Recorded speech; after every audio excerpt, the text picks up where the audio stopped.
প্রিয় দর্শক, আজকে আমি আপনাদের সামনে যে গুরুত্বপূর্ণ বিষয়টি নিয়ে কথা বলবো সেটি হচ্ছে নারী পুরুষের বন্ধ্যাত্ব।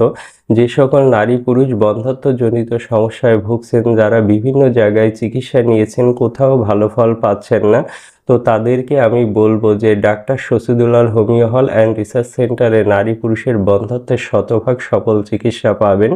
এখানে আগে যিনি চিকিৎসক হিসেবে ছিলেন তিনি আমার বাবা শ্রদ্ধেয় ডাক্তার শশীদুলাল সরকার। তিনি সুনামের সহিত 40 বছর চিকিৎসা করে গেছেন। তো তার সুনামের ধারা বজায় রেখে আমি কিন্তু বর্তমানে নারী পুরুষের বন্ধ্যাত্বের চিকিৎসা সেবা দিয়ে যাচ্ছি। তো আপনারা চাইলে আমাদের প্রতিষ্ঠান ডাক্তার Shashidulal homeo hall and research সেন্টারে বন্ধ্যাত্বের চিকিৎসা নিতে পারেন। আশা করি শতভাগ সফল চিকিৎসা পাবেন এবং খুব দ্রুততম সময়ে আপনার বন্ধ্যাত্বের সমস্যা নিরাময় হয়ে আপনি গর্ভধারণ করতে পারবেন বা আপনারা সন্তান প্রাপ্তি করতে পারবেন। তো দর্শক, আর দেরি না করে অবশ্যই আমাদের চেম্বার ডাক্তার Shashidulal homeo hall and research সেন্টারে চিকিৎসা সেবা গ্রহণ করতে পারেন।